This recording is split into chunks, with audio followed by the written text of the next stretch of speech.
Thank you for joining us for Interviews Are Really Conversations, a unique panel, a unique session with Denise Griffin on how to ace that interview and how to go into it prepared and ready and actually learn a lot about yourself and the job and what opportunities are there for you when you're having that conversation, which is an interview. Denise Griffin is an IEEE Etiquette governor for Regions 1 and 2. She's the past chair of the IEEE Boston section and current Region 1 Northeastern Area Chair. She's also a passionate member of Women in Engineering, serving 3 terms as WIE Region 1 Coordinator and serving 3 terms as the WIE Boston Chair, where her section was runner-up for the Affinity Group of the Year. She is the 2024 WE Forum Career Fair Coordinator, was the Boston 2016 WE Forum Conference Chair, and serves on the Educational Activities Board of award-winning the IEEE WE magazine. She feels it's important to recognize member achievements and therefore serves on the Awards and Recognitions Committee for both MGA and for IEEE USA. She is also on the steering committee for the IEEE Rising Stars Conference and will be the 2025 sponsorship chair. She is passionate about giving back and creating programs and partnerships which impact thousands of students and professionals every year and furthering the goals of IEEE. She has a BS in Electrical Engineering from Tufts University, where she was inducted into Etiquette, and she's an active alumni volunteer and works in customer service and technical program management. So I get to welcome Denise. Thank you so much, Denise, for all that you do, both for Etiquette and for IEEE, and for all those people that are impacted by your volunteer work. Hi, everyone. Okay, you can hear me okay? Great. Okay. Well, thank you for that introduction, Nancy. I appreciate it very much, and we'll get right into it. So I'm going to share my screen so you can see my presentation.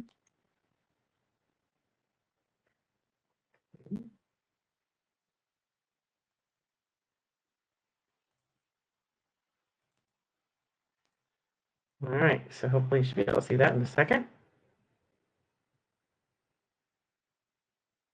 Okay.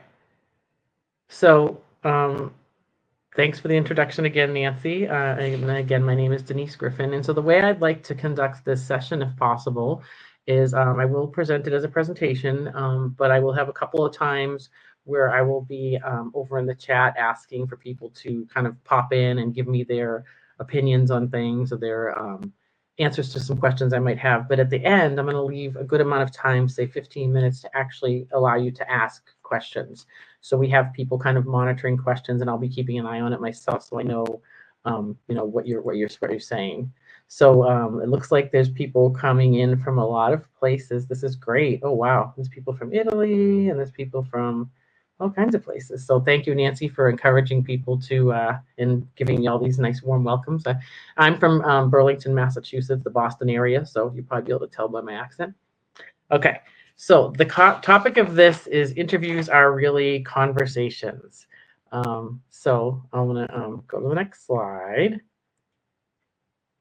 And so my first, I guess, question to you guys is, oh no, not an interview. So, most people, I think, their first thought when they think of an interview is not that it's an opportunity or that it's a conversation. It's probably more that it's like a rite of passage, something they have to like get through, or a chore, or in some cases, what are some of the things you guys think about? If you could post in the chat, is it similar to going to the dentist? Is it something you absolutely hate?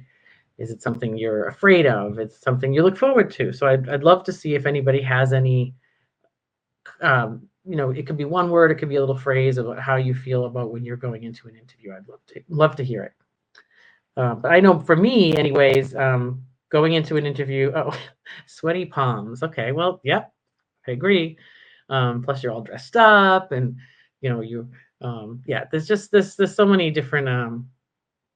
It can be intimidating at first. Yes, Robbie. I met Robbie in the last session, and yes, I think that is absolutely true. It takes a few minutes to get into your zone, and there's nothing more unnatural than being stuck in a room with the door closed with somebody 2 or 3 feet in front of you, facing you across a table that you weren't looking to have lunch with that day. It's everything about it is sort of unnatural. Anybody else before I?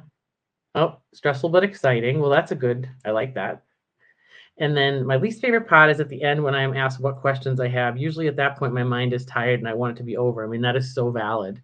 I mean, in my opinion, if the interviewers did a good job, they probably answered a lot of your questions throughout. So by the time you get to the end, it's like, what should I ask? So we can address some of that later on in the talk. It is some ideas of what you could do at the end, because I totally agree with you. So basically what I'm going to be doing is like hitting on some of the challenges that we sort of alluded to a little bit already, some tips and suggestions. And the whole idea is that so you can have, in that little half hour or whatever time you have, you're representing like what I call your best you. Because that's all you can do at the end of the day. You're you.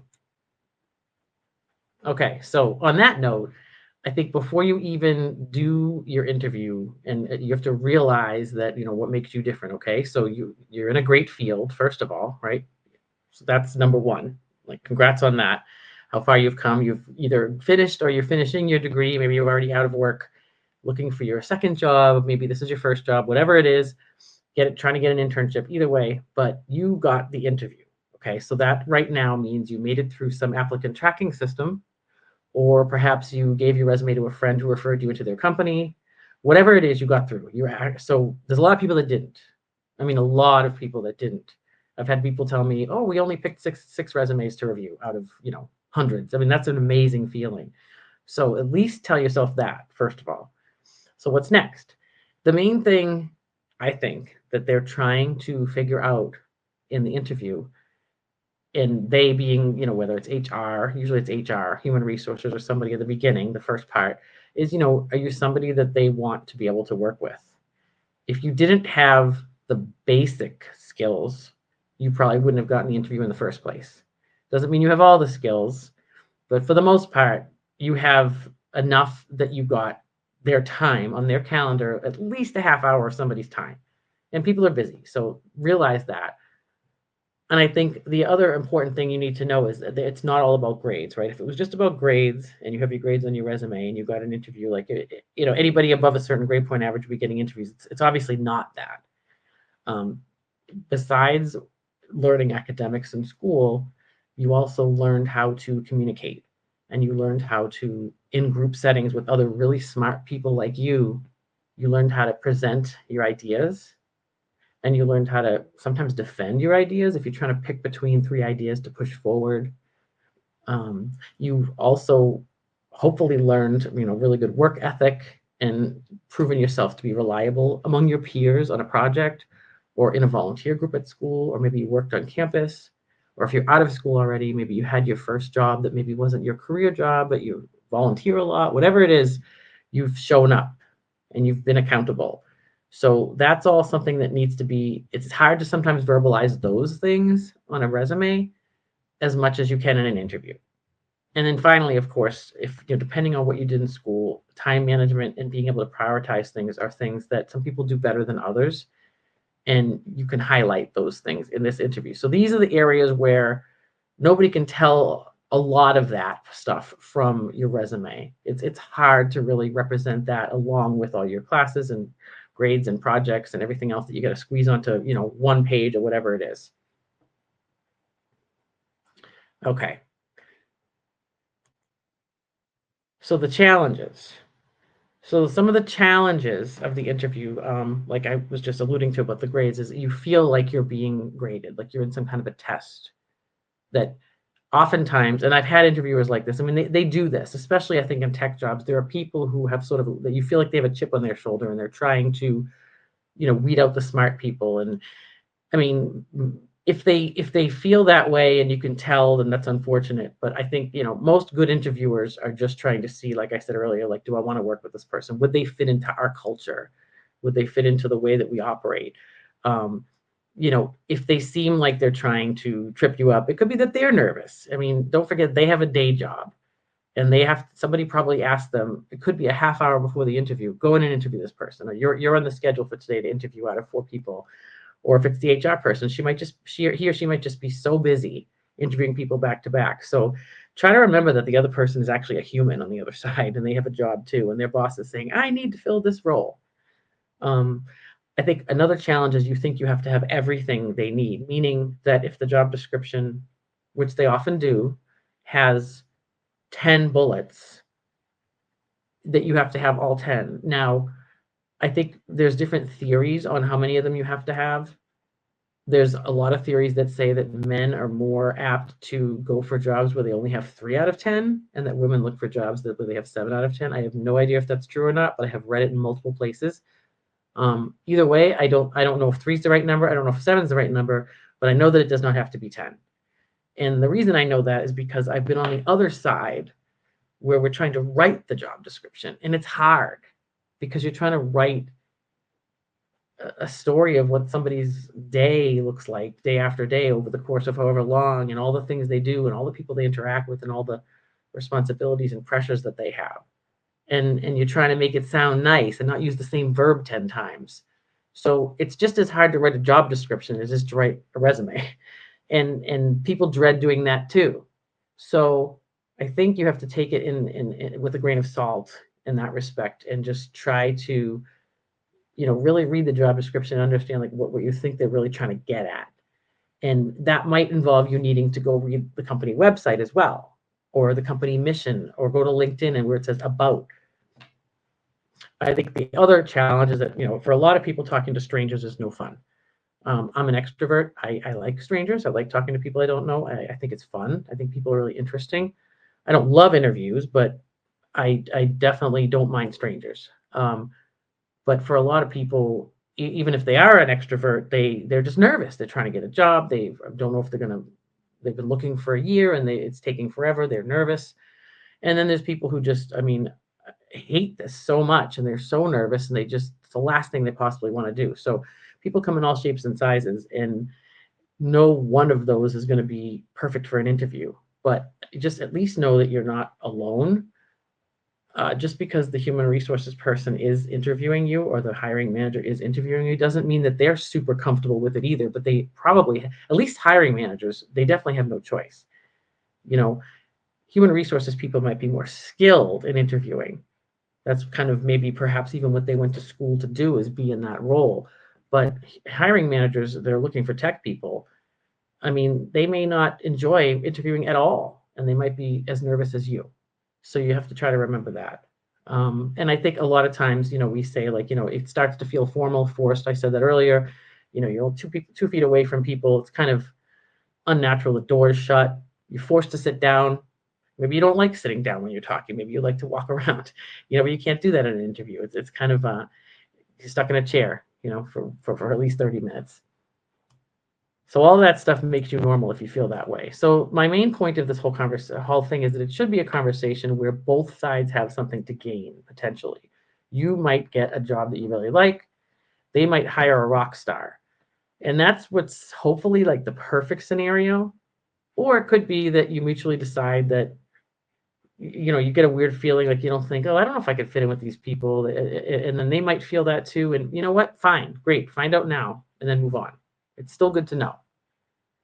So it should be a conversation. So then if it should be a conversation, then why does it happen that oftentimes when somebody says, tell me about your last job, or tell me about yourself, we go into this mode where I become a robot and I say, I managed customers at Parlance, and I had meetings with salespeople, and I made reports, and you start to have this kind of like monotone sound to your voice, because you're just trying to like remember what's on your resume and like read it to them almost, because you took the time to write this amazing resume and you don't want to forget anything.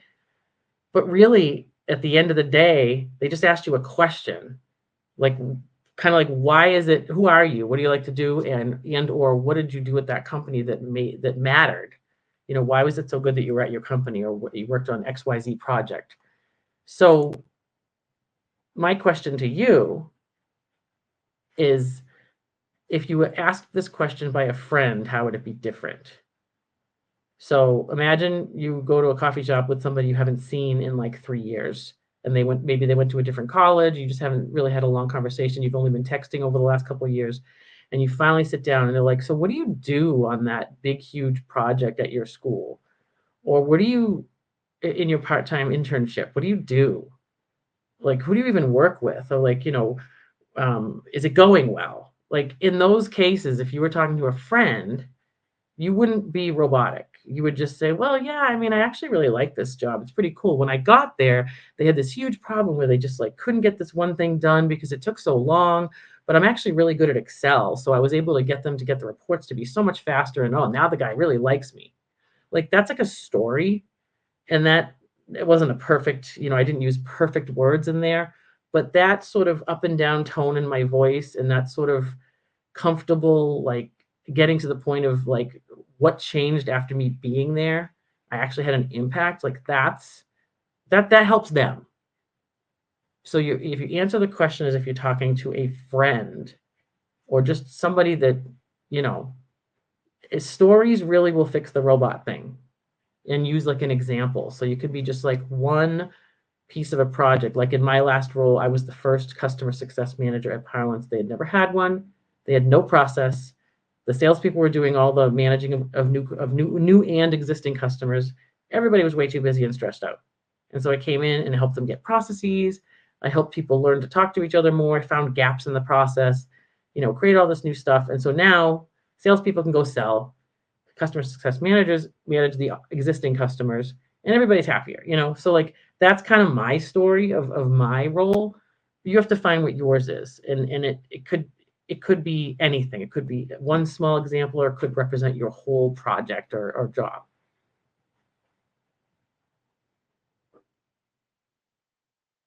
So does anyone, before we go to the next slide, does anyone have an example of a question in interviews that they absolutely despise? Or fear, maybe is a better word. Let's see what we got. So I know that Nathaniel mentioned, yeah, where do you see yourself in 12 years? I know I got asked this at my last job, and I was torn between saying, I've never wanted to manage people. I like managing programs and projects. I like influencing things instead of like managing humans. So I didn't want to not say I'll be a manager in 5 years, but I don't actually want to manage people. I want to like get higher managing programs. So I had to like very quickly on my feet think of a way to represent that. And if somebody actually says, where do you still see yourself in 10 years? I mean, let's be serious. Like that's hard. So I think for those, I've found really good answers to those questions. Like I Google, I look on LinkedIn, I try to find the top 10 answers to those questions. There's all kinds of videos you can watch online. But I have definitely found that I think you don't want to be too generic and just say, I want to be fulfilled in my life and, that kind of a thing. But I think you also don't want to pigeonhole yourself either. And, in case they are thinking ahead of what they're doing for their company, I think the more you say, I want to still be in a role where I'm growing. I want to still be in a role where I'm learning. Maybe by then I'll be taking on more customers. Maybe by then I will have learned more skills, those sorts of things. Like I think if you can just tie it to the fact that you're not looking to just come in and just settle and just exist, I think that's the main thing. Anybody else have any questions that they don't like? Why do you want to join us? Yeah, that's like the biggest one. Why? And I found that I thought that I was good at doing that until I'm looking for a job now. And so I've had a lot of interviews this year. And I realized that the why us, like I'm interviewing right now with a robotics company. My answer can't just be, I think robotics are cool. I mean, I thought I could get away with that at first, but that's not what they want to hear. Everybody thinks robotics is cool, right? That doesn't make me special. So I found that I have to look at the mission of the company, and sometimes those can be very generic, like we're a very diverse company, blah blah blah. But sometimes you can get a little more if you look online at the company or the LinkedIn about the company. The other thing what I've done is looked on Glassdoor for reviews about the company to see if they say anything about leadership styles and if I see patterns, or if I'll even look up news posts, and if it looks like they just got funding for something and they're like this amazing startup and like they're ready to rock and roll, like if that's what I'm looking for, I'll you only really need like one. It could just be that I'm interested in the technology and I like the size of the company. But I think what really stuck out at me is I happened to notice an article where it said they're taking a different approach to AI, and this is, that sort of thing interested me. Let's see.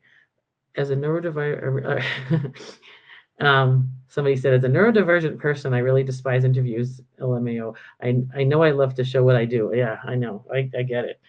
To get friendly with the interviewer and kill the inhibition, is a good idea to check the interviewer's, yes, check the interviewer's LinkedIn profile. So I have an interview later today, as a matter of fact. I was telling my friends, it's 2 hours and it's 4 people back to back. And not only did I check their profiles, in 3 out of the 4 cases, we have connections in common.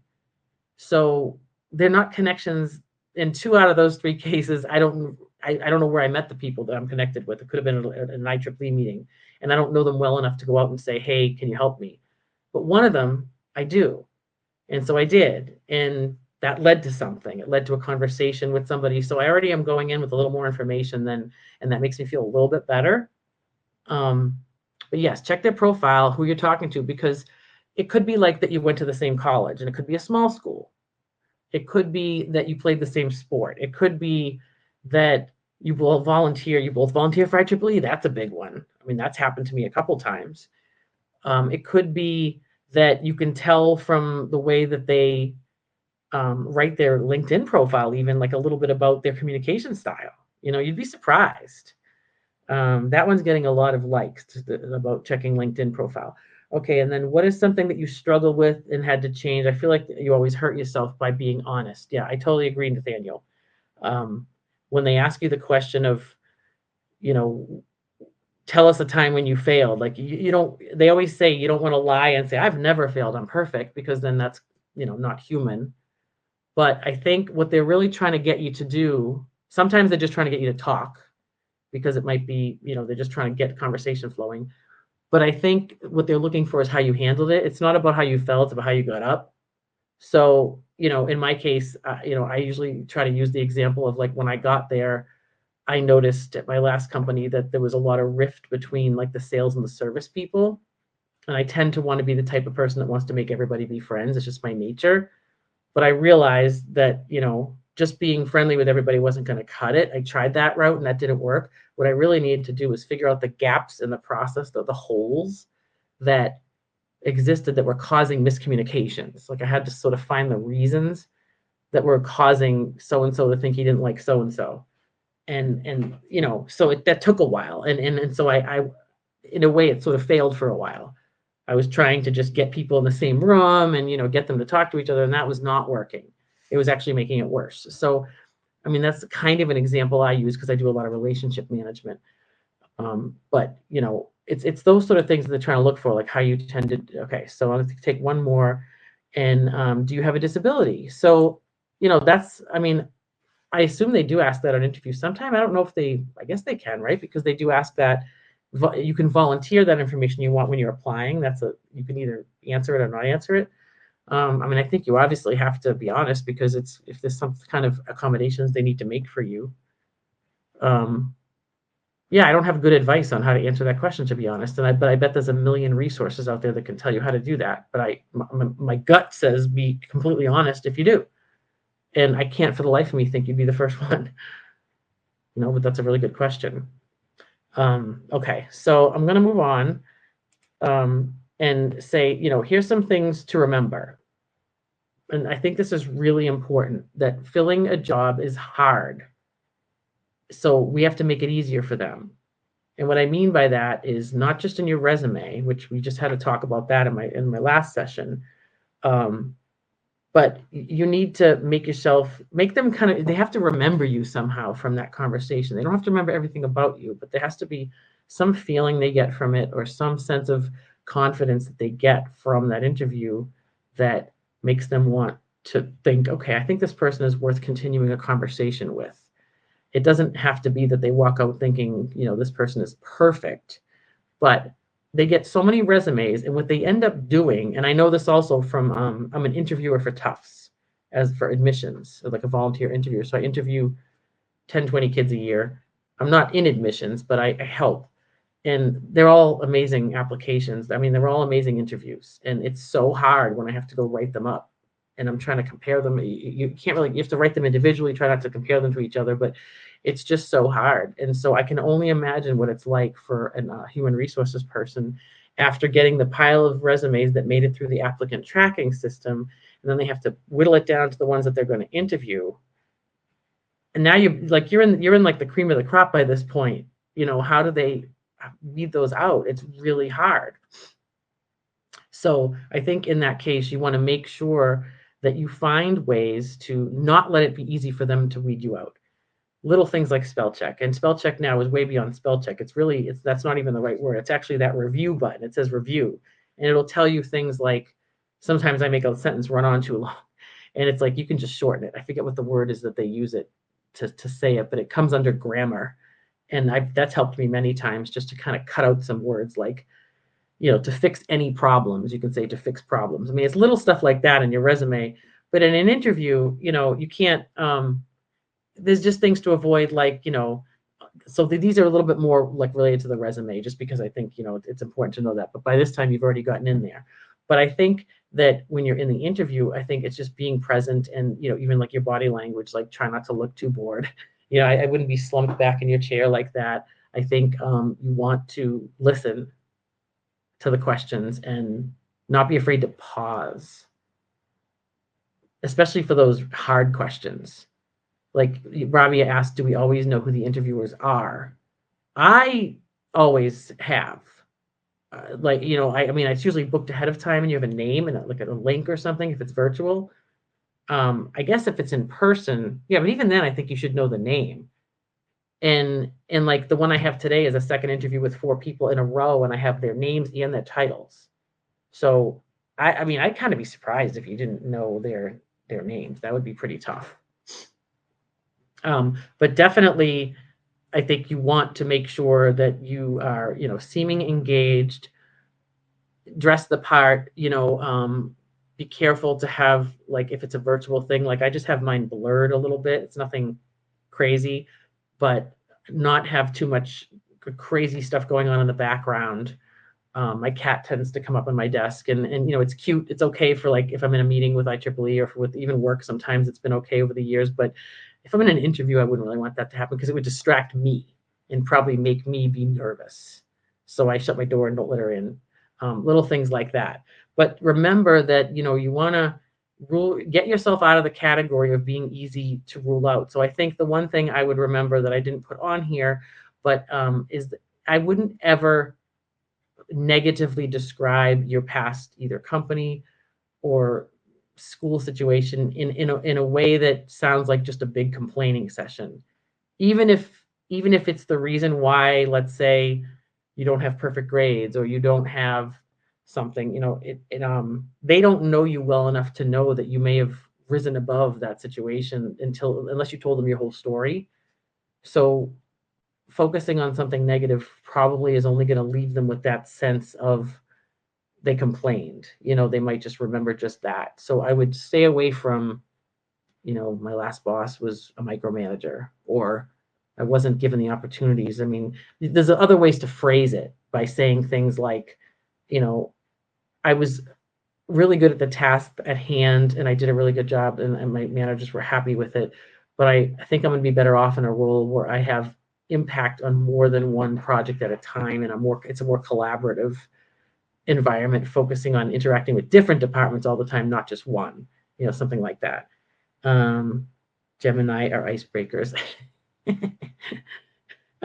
So my point here, like, you can learn, you can listen, you can adapt. Like, you've survived engineering school, or you're still in it maybe, but you got into an engineering school, you're doing well. And again, you got the interview. I mean, you're in that room, or probably on a screen, unfortunately. You got to give yourself a break and realize that, you've made it by so many other people that didn't get a chance to get that interview. So take a breath and remember that it's, a conversation, that you might come out of it with something really great. And at the end, I've even had a case where I had an interview, and at the end, we kind of could both tell that there were things that I was really good at that were somewhat involved with the role, but then there was a bunch of qualities that I didn't have, that they wanted to emphasize in that role. And I ended up having a company say, listen, I think you'd really be good at this other role. Would you be willing to interview for that instead? And I said, yes. And, down the road, I ended up choosing a different job, but, like, it's still, like, the conversation was so open and honest that it actually put me in the position where I had another choice. And they were able to say, all right, check the box. Like, she's not going to be a fit for this role. That's okay.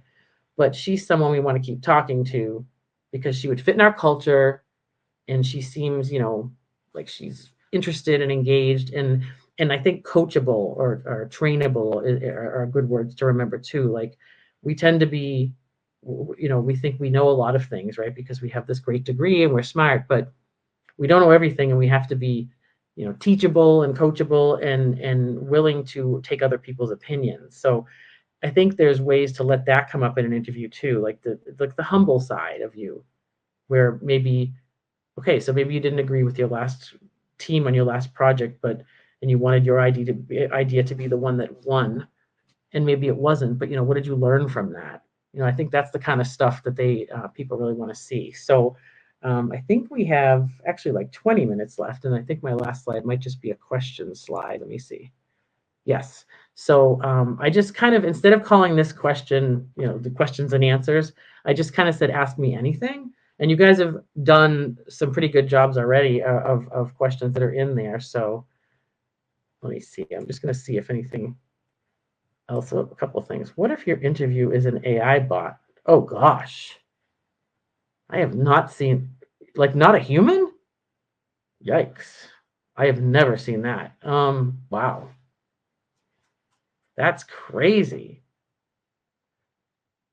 I mean, I guess first, I think you have to ask yourself, like, did you know that was going to happen? Like, is it like an AI bot? Is it a company that makes bots, and that's why? And they're trying to practice, see how good you are at using AI bots or something. I think that would be a red flag for me, honestly, at least for the roles I go for, especially if I didn't know ahead of time. But having said that, assuming you get through it, I think, yeah, for that, I would have to really take my time before I answer. And yeah, I can't. That's a tough one. I would probably Google resources online for that. I bet there's a bunch of stuff on LinkedIn or Indeed. I read an article about a journalist interviewing that way. Gosh, some companies do a one-way interview where you record yourself. Okay, I have had companies where I had to send in a recording, like an intro of myself, or like a video basically of, not answering a question, just kind of like, tell me who you are or why you want this job. And I mean, that's hard because you want it to come out right. So you have to kind of do it a few times, watch it again, play it back. Um, I always felt it very awkward to let someone else watch it because it's like they're watching me on a video. It's like somebody I know. It's hard. I have done that though. I let my son do it, and it's like so awkward. But I'd rather be awkward and get something fixed than send it in with some, bad sound or whatever. Let's see, how to answer introduce yourself the best way. Well, for me, Rabia, the biggest problem I have, I bet you guys can guess, is I say too much. Um, I have to really refrain from the whole life story thing and put it in the context. And I've actually gone to a few seminars recently about this. Put it in the context of the job they're trying to hire you for. So the fact that you even got the degree, like, depending on how far you are in your career, I'm older than some of you, perhaps, I don't know, but I don't necessarily now anymore say, after I got out of school, I did system engineering first and then went into program management. I kind of don't bother doing that part anymore. I kind of start with where I am in the last, like, job or two, because that's relevant so I found my dream job, I feel like, later in my career, if that makes sense. So I start there, and how is that relevant, and like, what am I looking for now in my roles? How do you answer about the salary expectation? I feel like that's usually, they say online that you're supposed to try to dodge that question as much as possible because it's harder to negotiate afterwards, and you can watch all kinds of amazing LinkedIn videos on salary negotiation. But if they flat out ask you, I'm personally not super comfortable just saying I don't want to answer that. So I always have a range in mind. And if the company didn't tell me ahead of time what the range was that they had, if you look on Glassdoor, like, if you just type in the words customer success manager, well, and the name of the company, and then the word salary, something will come up. It might be, not always, but 9 times out of 10, you'll get some ranges. So at least that. I took an SAT class that taught us how to take the SATs. Okay. Just mentioning this again. How do you best handle being asked if you have any questions when most of your, oh, here we go. Yeah, like what are the questions? So these are the questions that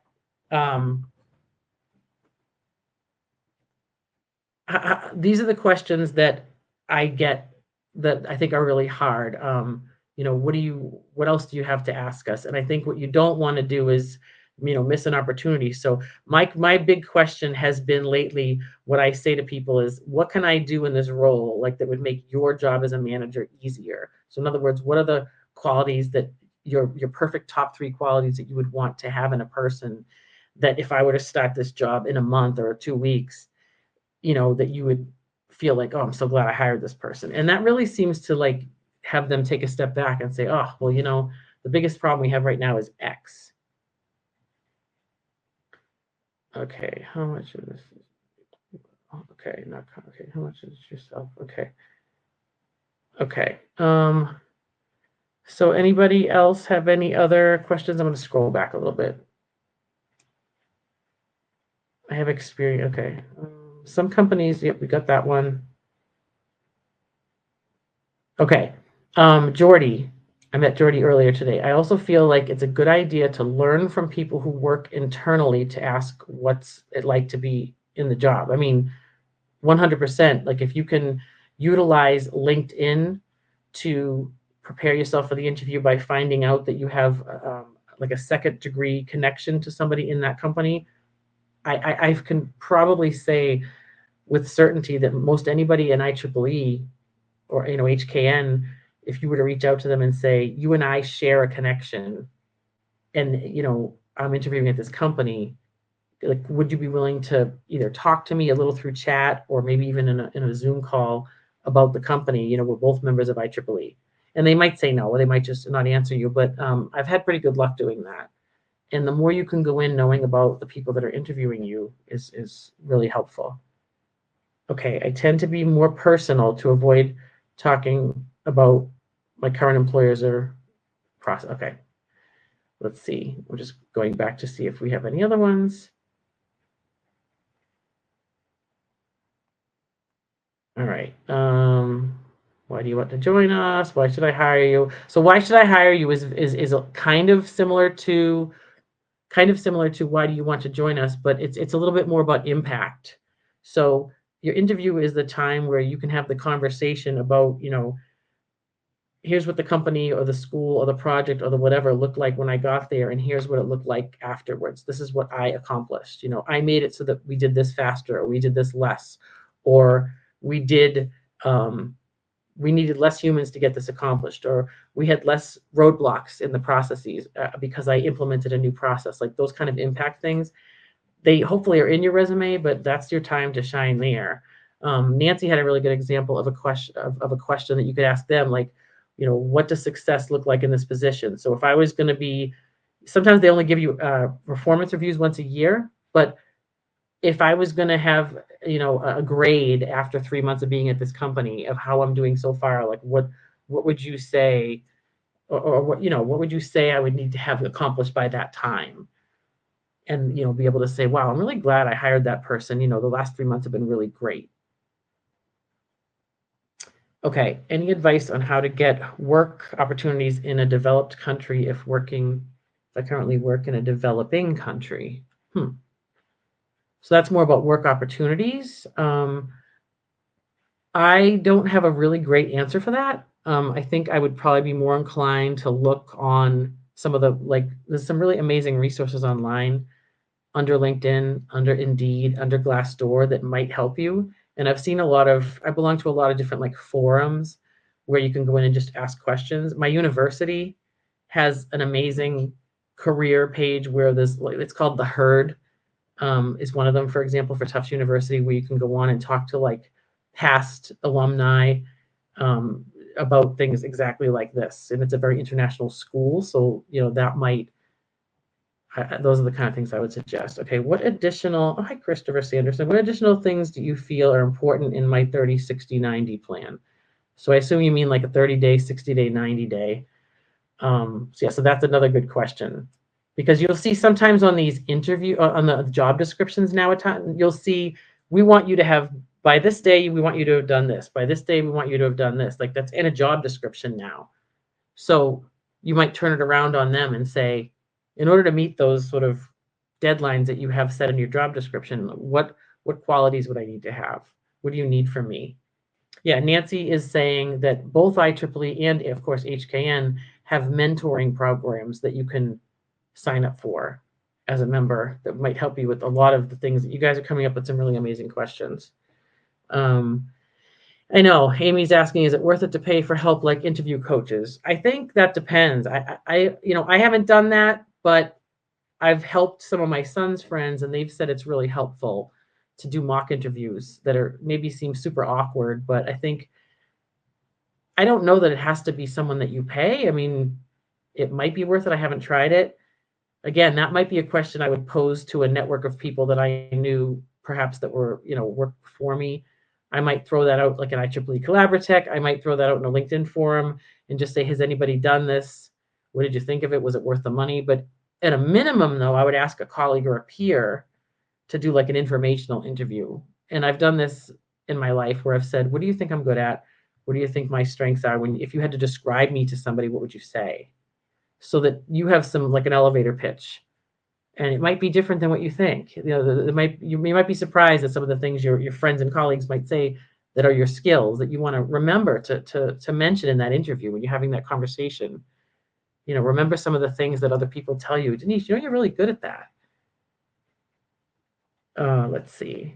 And it says, Sean says, it's becoming more common to move companies more frequently, but if someone has moved multiple times in a few years, anything you can say to put this in a positive light? Oh, I see what you're saying, like jumping around different companies. Well, I have a period on my resume where I have some of that during like the .com stuff when companies were like going up and down, and I was kind of riding the wave, and I gained amazing experience from that. And so that's kind of an easy one to explain. I think things like that, I'd rather go on like the offensive side of that, if that makes any sense. So instead of, just having a whole bunch of things on my resume where it's like 9 months, 11 months, 1 year, I'd probably want to bring that up in some way and like go at it instead of letting them just ask me about it, because they probably will. I would probably say that I was looking for a certain type of company with certain qualities. I thought I found it in one company. Turns out that, somebody pulled me into another company that I knew, and, maybe try to sum it up in a small couple of sentences somewhere in the interview. Certainly not something you can do in your resume really or a cover letter, but in the interview, I think is a perfect time to, tell that story, have that conversation of, and, it may not be that you just kept getting laid off, right? It could be, or even if it was, it could have been during a bad time. The tech world is still like that with short-term contracts and layoffs. No, that is definitely true, Lynette. Nancy's saying, join an IEEE technical society in the area where you want to work. They have lots of resources, conferences, and programs. And that is so true. Like, I am now interviewing with the robotics company. I've never been in the robotics society. I kind of wish I had been. And joining today isn't probably going to do me much good. But I have reached out to people in the IEEE Robotics Society to ask them questions about this company that I'm interviewing with. But if you were to join one in your field, chances are you're going to bump into somebody who's worked at some companies that you might want to work at someday. Or you're just going to meet a really smart person who's in your field who might become a mentor to you someday. Or you might meet someone in your field who you might mentor them someday. There's like unlimited possibilities of where that can lead if you were to join an IEEE technical society in your field of interest. These are all, let's see if I have any more questions popping in. Let's see, can you ask what success looks like? I think I got this one.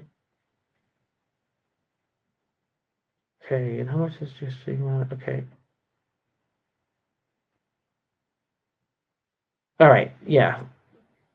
Looks like you still, the thank you note. Oh my gosh, Nancy, thank you so much for saying that. I just saw something on LinkedIn the other day. So I'm sure some of you have noticed that LinkedIn is not just about getting jobs anymore. It used to be. It's really much more now about thought leadership and people posting just questions with like little surveys, and you can answer them and stuff. And it's like a place where I think you can go to learn about topics, whether it's career development or a company, AI, or whatever it is. there's a lot of great stuff out there. So I go on LinkedIn and just sometimes scroll through articles and stuff. And there was this amazing post the other day this person wrote, and he said, I interviewed 40 people. I only got 10 thank you notes. And then one of them wasn't just a thank you note. It actually said, if I were to get this job, these are a few of the things I would try to do when I first got there to try to make an impact. He hired the person like the next day. Like he literally, they were down to the final decision, and that's the person he chose. And all these people were writing back saying, why should I send a thank you letter? I don't even get responses to my resumes half the time and all this stuff. And I just sat there and remember thinking, he just gave you such a gift telling you that it's still valuable to do a thank you letter. Like, do it. Just do it. And why not throw in a few sentences about how you would come in and make an impact? I mean, it doesn't take long. They're busy, the HR people, and yeah, they might ghost you. They might not write back. I mean, that stinks. It really does. But there's no reason you have to act like that.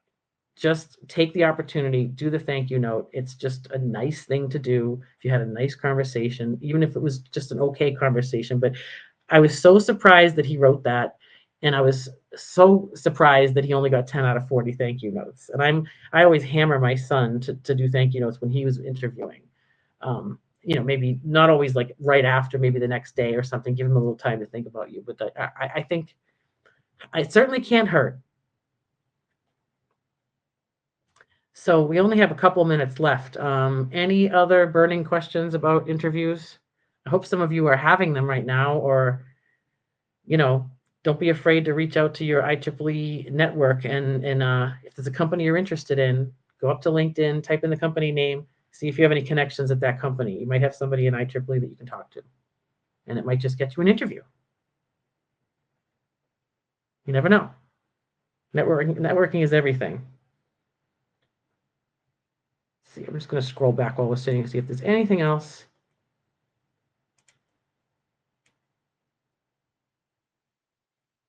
One thing I will also mention is LinkedIn Premium. I mean, it's a little expensive. I think it's like $40 a month.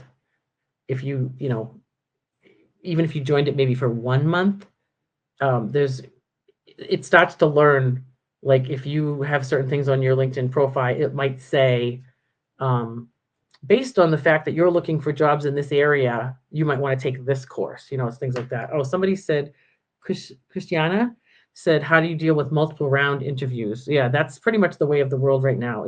I think it's terrible, but it's typically what I've been seeing is an HR person first, which is either a phone or a video, and it's maybe 15 minutes to a half hour, and then a hiring manager, and then usually like a multi-person group thing, and then usually somebody. I mean, I've seen 3 to 4, and oftentimes the space in between where you're waiting. I think the only advice I could give for that is to not put all your eggs in one basket and be waiting on that one thing that, all these rounds, and just keep looking, keep interviewing, keep doing other stuff so you have some other stuff lined up in case it doesn't come through, because it's emotionally draining to go through that, especially if there's weeks in between. You'd think with all the virtual interviews it would be easier to schedule them, but I actually think it's made it harder because it's also easier for people to cancel. If you're looking for a job, it's good to be posting regularly. Yes, Nancy said it's good to be posting as a thought leader. So if you're on LinkedIn and you took a course recently that you thought was like amazing, post about it and say why you thought it was good, so that you're giving back. You're telling your peers something that might help them, but you're also showing that you took the initiative to take the class, and that you took the initiative to think about what you got out of it in post. So I think that's a really good thing to say, and it looks like people are agreeing with that too.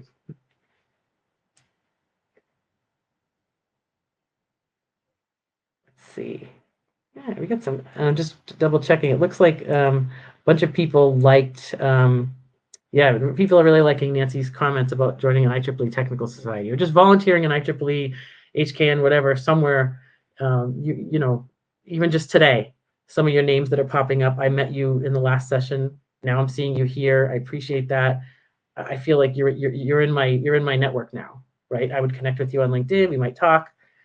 It's all good, all because of IEEE-HKN. So take advantage of those things.